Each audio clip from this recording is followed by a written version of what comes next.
Remarks of the President to the American Newspaper Publishers Association, Waldorf Astoria Hotel, New York City, April 27, 1961.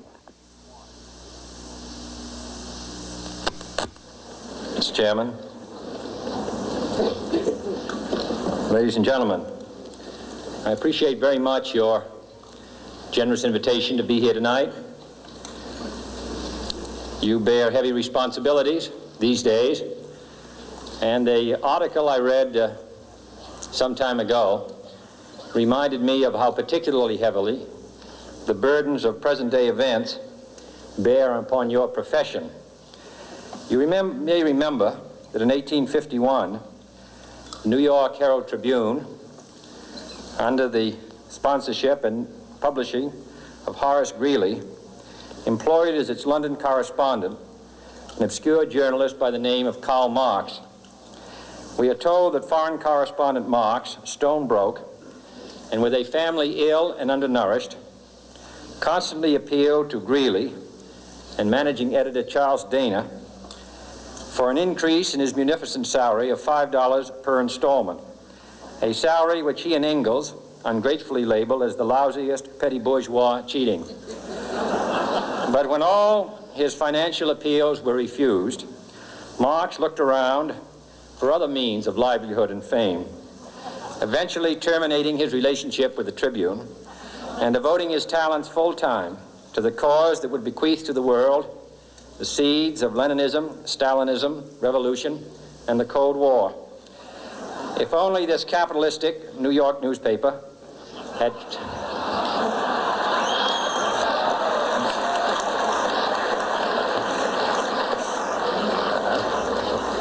treated him more kindly,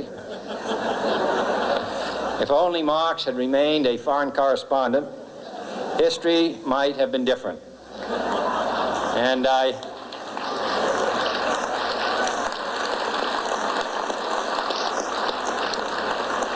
hope all publishers will bear this lesson in mind the next time they receive a poverty-stricken appeal from a small increase in the expense account from an obscure newspaper man.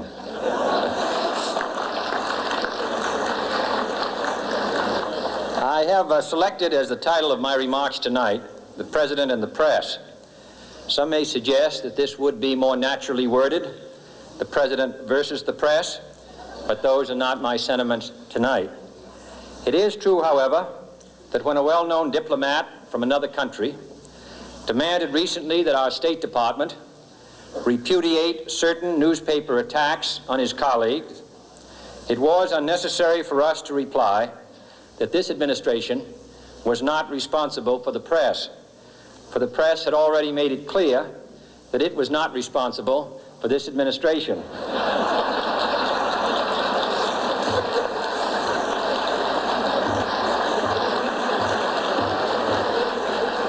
Nevertheless, my purpose here tonight is not to deliver the usual assault on the so-called one-party press.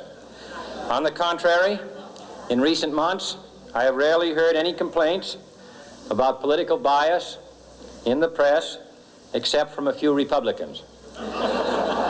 Nor is it my purpose tonight to discuss or defend the televising of presidential press conferences.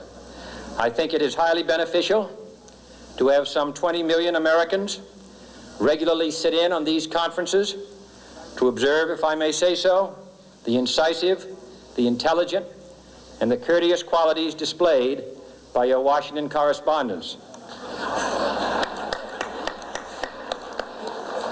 Nor, finally, are these remarks intended to examine the proper degree of privacy which the press should allow to any president and his family. If, in the last few months, your White House reporters and photographers have been attending church services with regularity, that has surely done them no harm.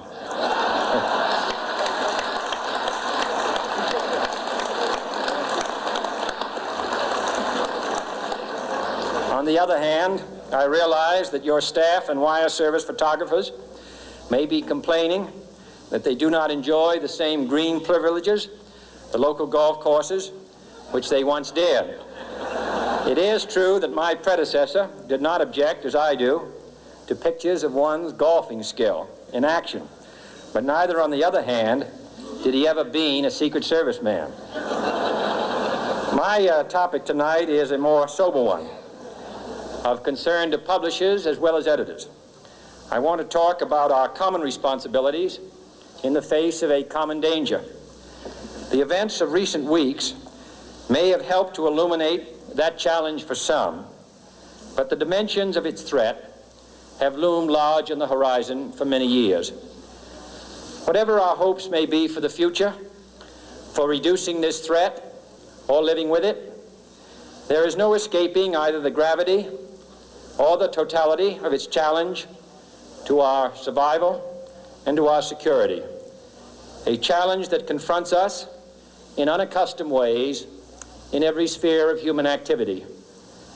This deadly challenge imposes upon our society two requirements of direct concern, both to the press and to the President. Two requirements that may seem almost contradictory in tone, but which must be reconciled and fulfilled if we are to meet this national peril. I refer first to the need for far greater public information, and second, to the need for far greater official secrecy. The very word secrecy is repugnant in a free and open society, and we are, as a people, inherently and historically opposed to secret societies, to secret oaths, and to secret proceedings. We decided long ago that the dangers of excessive and unwarranted concealment of pertinent facts far outweighed the dangers which are cited to justify it. Even today, there is little value in opposing the threat of a closed society by imitating its arbitrary restrictions. Even today, there is little value in ensuring the survival of our nation if our traditions do not survive with it.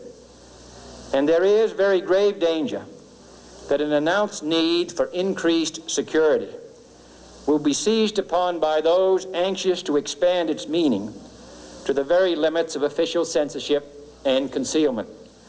That I do not intend to permit to the extent that it's in my control. And no official of my administration, whether his rank is high or low, civilian or military, should interpret my words here tonight as an excuse to censor the news, to stifle dissent, to cover up our mistakes, or to withhold from the press and the public the facts they deserve to know. But I do ask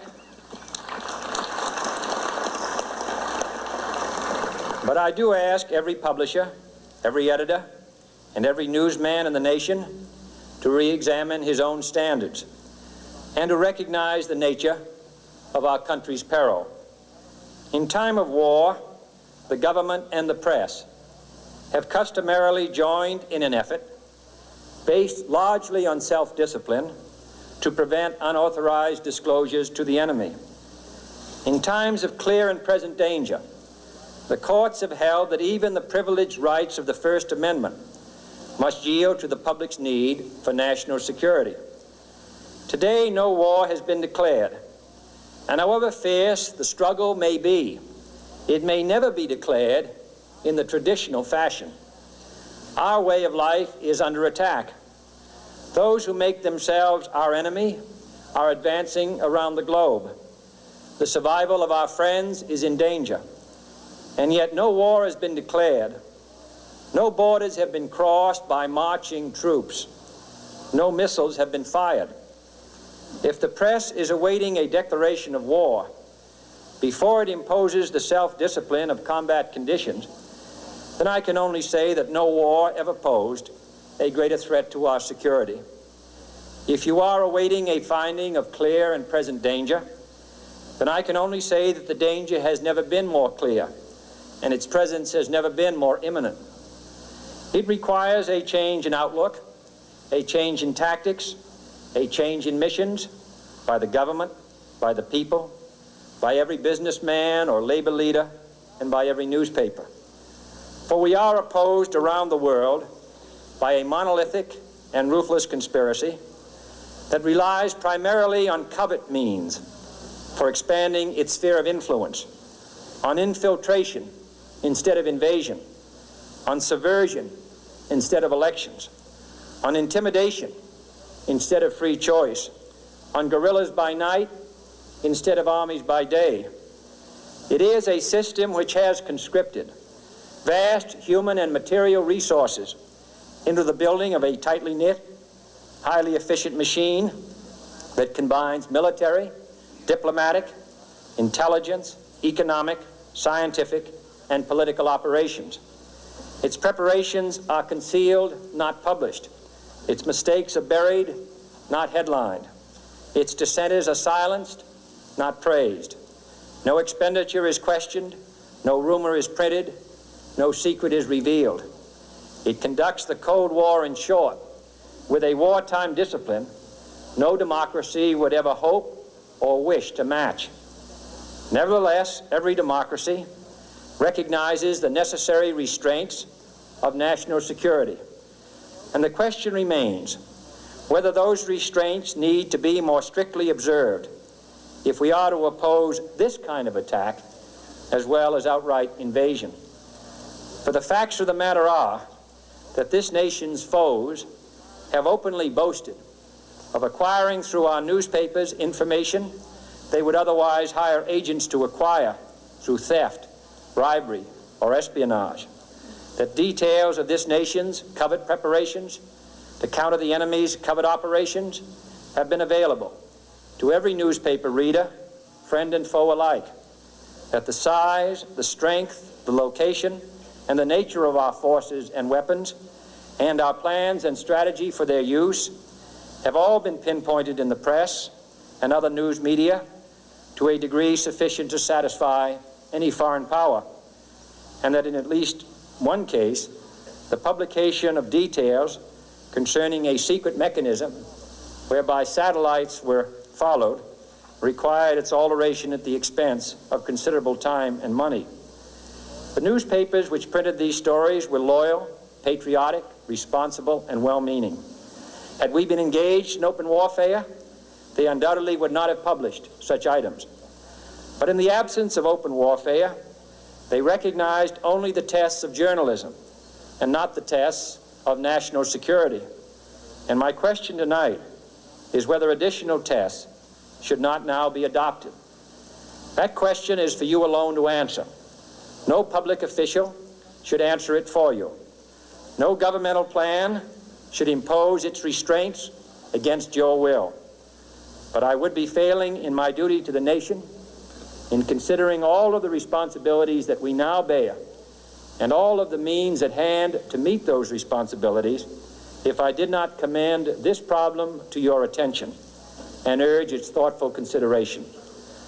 On many earlier occasions I have said, and your newspapers have constantly said, that these are times that appeal to every citizen's sense of sacrifice and self-discipline.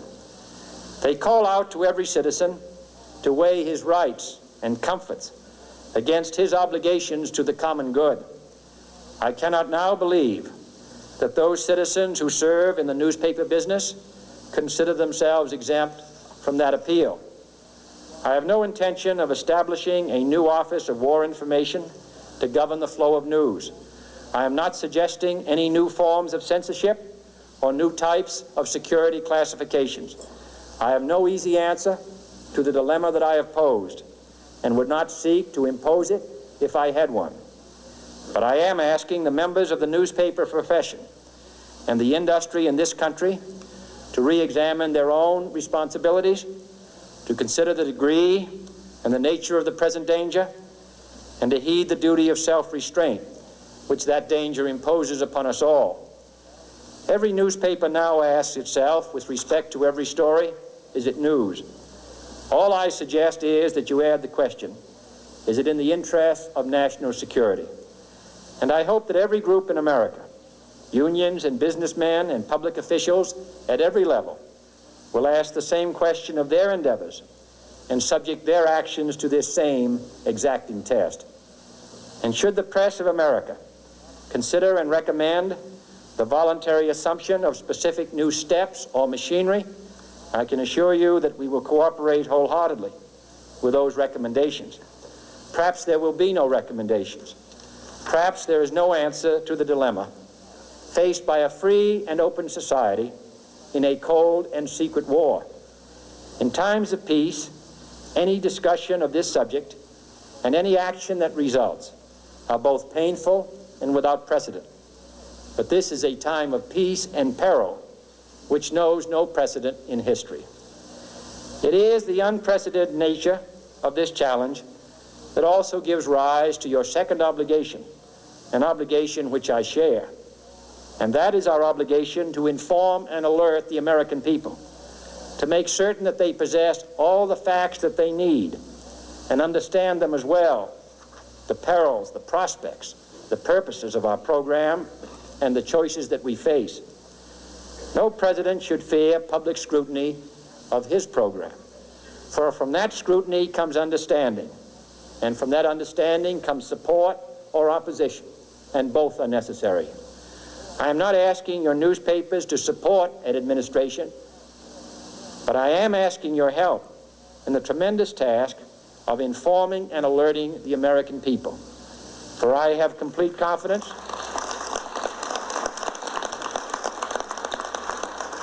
in the response and dedication of our citizens whenever they are fully informed. I not only could not stifle controversy among your readers, I welcome it. This administration intends to be candid about its errors. For as a wise man once said, an error doesn't become a mistake until you refuse to correct it. We intend to accept full responsibility for our errors, and we expect you to point them out when we miss them. Without debate, without criticism, no administration and no country can succeed, and no republic can survive. That is why the Athenian lawmaker Solon decreed it a crime for any citizen to shrink from controversy.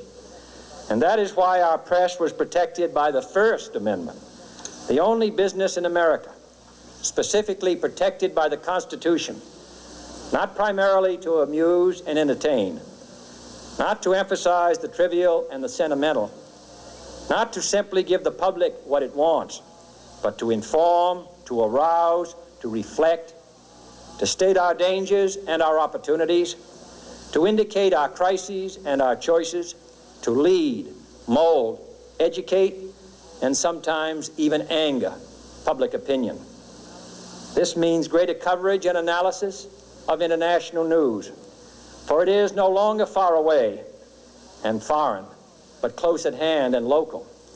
It means greater attention to improved understanding of the news, as well as improved transmission.